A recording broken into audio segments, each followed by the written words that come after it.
So far this season, the Indiana Pacers have started with a 15-15 record, and they're currently the 4th seed in the Eastern Conference. And despite their mediocre record, I honestly think this Indiana team is one of the most underrated teams in the league. So in today's video, I'll be giving 3 reasons why I think the Indiana Pacers might just be the most underrated team in the whole league.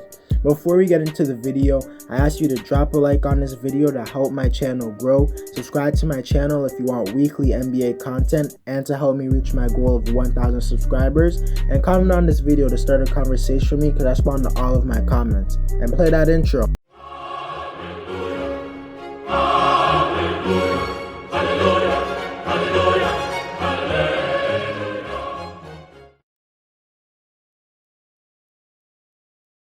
The first reason I think the Indiana Pacers are underrated is the fact that they're a team that has really struggled with injuries. And you might be wondering, how does that make them underrated? And the reason it does is because it's very impressive that they're still an above 500 team and a top 4 team in the Deep East this year. Because to me, if they were healthy, they would have been a top 2 or 3 seed. And I guarantee if they were a higher seed, they would get significantly more recognition as one of the better teams in the East. The injuries they have dealt with is TJ Warren missing 25 games and only playing 4.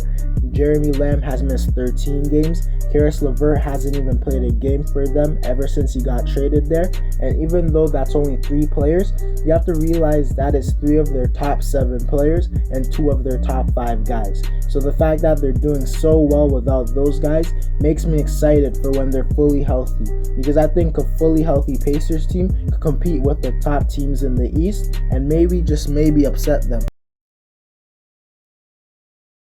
The second reason I think the Indiana Pacers are the most underrated team in the league is the fact that the depth this team has is crazy. As I said, Indiana's missing 2 of their top 5 players and 3 of their top 7 players for most of the year, and they are still a top 4 team in the East. And a big reason for that is their very good depth, as this is a team that has a for sure all-star in Domantas Sabonis, who somehow missed the game, who is having his best year and is putting up numbers very similar to Nikola Jokic, who to many is the MVP favorite this year.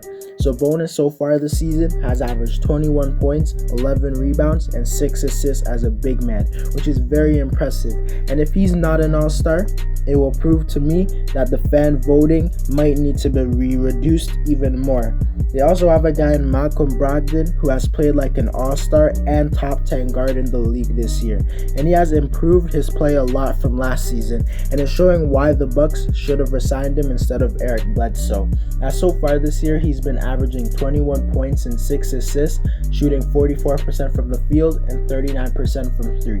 And in my opinion, he's been an all-star, but I don't think he will make the all-star team because of a lot of talent in the league.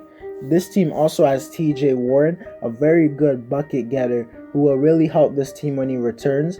Miles Turner, to many people, has played like the defensive player of the year, and in general, he's one of the best 3 rim protectors in the league, which has really helped their defense, as he's averaging 3.5 blocks a game. Caris LeVert hasn't even played a game on this team, but when he returns, he will add a lot to their scoring, as he's a guy who can create his own shot and shots for others. Doug McDermott is a very good floor spacer, so is Justin Holiday, and Jeremy Lamb is a guy who can score the ball and be solid on defense. TJ McConnell has secretly been one of the better backup point guards in the league, as he's been excellent at running this team's second unit, as he's been averaging 6 points and nearly 7 assists off the bench in only 24 minutes. This team to me has a legit 10 solid NBA players. This team has 7 guys averaging double digit in points, and that doesn't even include LeVert, who I obviously think will average double digits. And I think their depth will show its value in the playoffs against the top teams.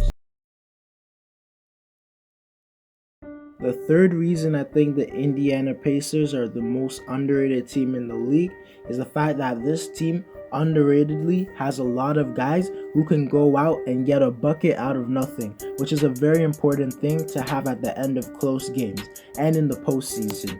TJ Warren is this team's best shot creator, as he's a guy who can go and legitimately get a bucket against anyone, as he has a bunch of moves to get his shot off over anyone. He's also 6'8", so not many guys can guard him and block his shot. I think when they need a bucket, TJ is pretty a reliable guy to go to. This team also has Caris LeVert, who is a very shifty guard who is really good at attacking slower players and finishing at the rim. Malcolm Brogdon is a pretty good three-point shooter, and he's pretty decent at creating his own shot, and he's a viable guy to go to at the end of the games as well.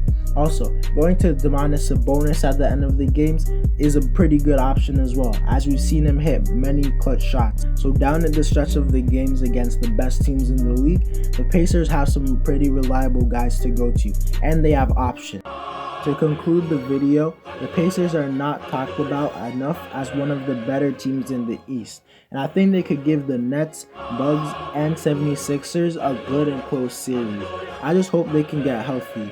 And by the way, Domantas Sabonis not making the All-Star game was the biggest snub of the game, and he definitely was an All-Star player and should have been over either Vucevic or Simmons.